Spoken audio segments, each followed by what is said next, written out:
Module 4 part 2। এই অধিবেশনে আপনাদের সকলকে স্বাগত জানাই।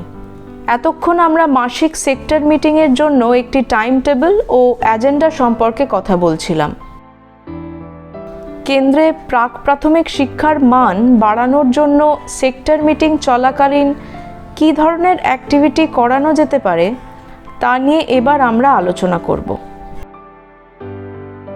অঙ্গনওয়াড়ি কর্মীদের বিভিন্ন ট্রেনিংয়েই এই সমস্ত বিষয় নিয়ে আলোচনা হয়, তবে তাদের বোঝা ও মনে রাখার সুবিধার জন্য কিছু গুরুত্বপূর্ণ বিষয় নিয়ে বারবার আলোচনা করা দরকার।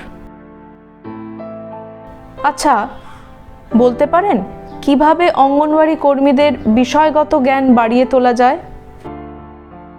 আমাদের কেন্দ্র পরিদর্শনের সময় আমরা যা দেখি তার উদাহরণ দিতে পারি। ঠিক বলেছেন, আপনি কর্মীকে কিছু ভালো কাজের উদাহরণ দিতে পারেন। আবার আপনি এমন উদাহরণও দিতে পারেন যেখানে কাজগুলি সঠিক পদ্ধতিতে করা হচ্ছে না, তবে সেই ক্ষেত্রে সেই কর্মীর নাম উজ্জ্বল রাখতে হবে। আমরা সম্প্রতি আমাদের প্যারেন্টিং সেশন শুরু করেছি। সেক্টর মিটিংয়ে সেসব সেশন নিয়ে আলোচনা হলে এটা কাজে লাগবে। খুব ভালো। স্ক্রিনে এরকম কতগুলি উদাহরণ দেওয়া হলো। 1 নম্বর, ইসিইর গুরুত্ব, নতুন শিক্ষানীতির প্রেক্ষাপটে সাম্প্রতিক পরিবর্তন। 2 নম্বর, শিশুর বাড়ির ভাষা ব্যবহার। 3 নম্বর, শেখার 5টি বিকাশগত ক্ষেত্র অর্থাৎ 5 ডোমেন। 4 নম্বর, সামাজিক আবেগজনিত বিকাশ। 5 নম্বর, কার্যকলাপ বই এবং শিশু মূল্যায়ন কার্ড ব্যবহার। 6 নম্বর, মস্তিষ্কের বিকাশ।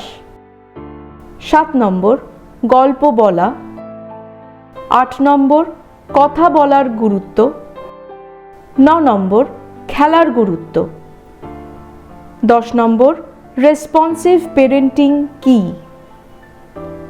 11 নম্বর, টিএলএম বা পিএসি কিটের সঠিক ব্যবহার।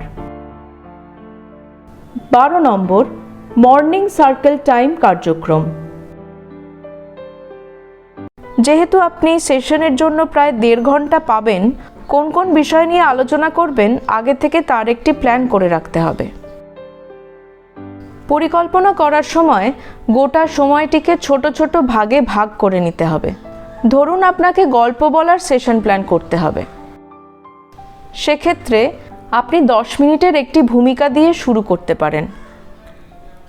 তাদের জিজ্ঞাসা করতে পারেন তারা সাধারণত শিশুদের কোন ধরনের গল্প বলেন বা তারা গল্প বলার সময় কোনো ধরনের উপকরণ ব্যবহার করেন কিনা।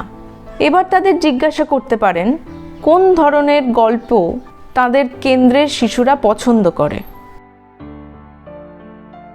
যেহেতু গল্প অনেক রকমভাবে বলা যেতে পারে, তাই কর্মীদের কাছে গল্প বলার বিভিন্ন পদ্ধতি প্রদর্শন করে দেখানো জরুরি।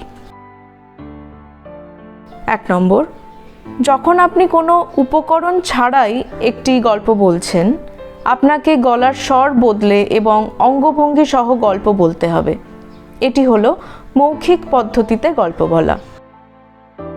এবার আসি পুতুলের সাহায্যে গল্প বলায়।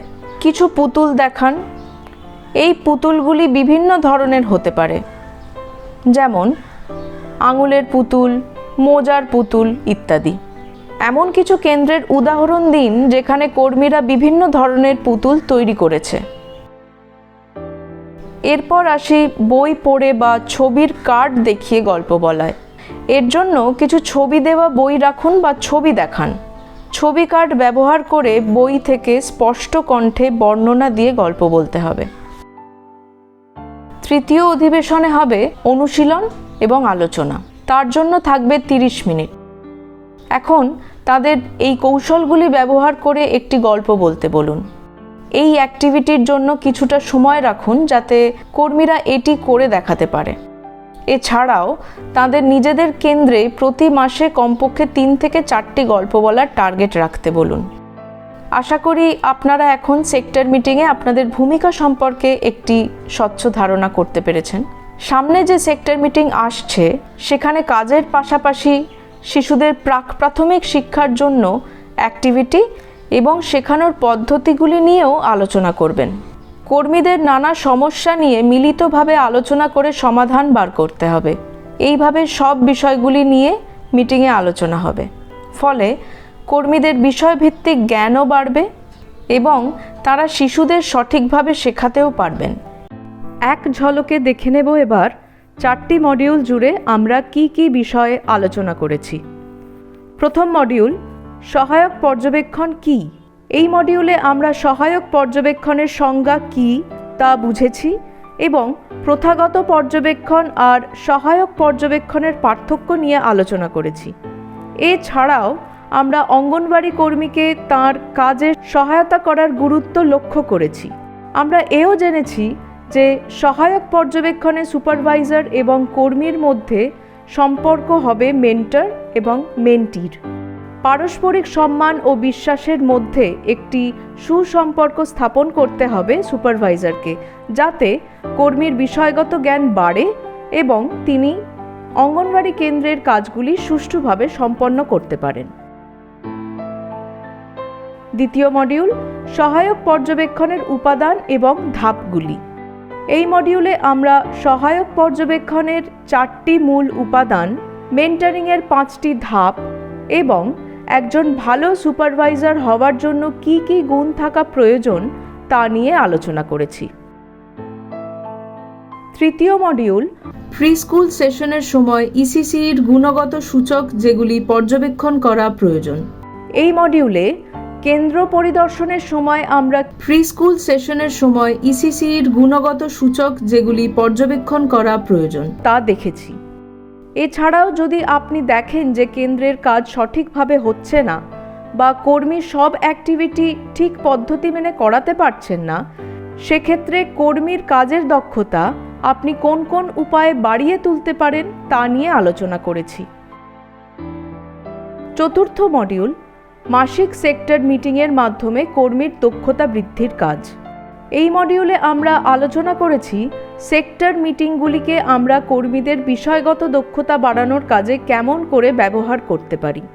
অফিসের অন্যান্য কাজ ও পোষণ ট্র্যাকারের তদারকির পাশাপাশি ইসিই নিয়ে আলোচনা করার জন্য কিভাবে এই মিটিংয়ে সেশন পরিকল্পনা করতে পারি তার একটি নমুনা শিডিউলও দেখেছি। আশা করি এই মডিউলগুলোর মধ্যে দিয়ে আপনাদের সহায়ক পর্যবেক্ষণের একটি দৃঢ় ধারণা তৈরি হয়েছে। এই কোর্সটি এখানেই শেষ করছি। সকলে ভালো থাকবেন। ধন্যবাদ।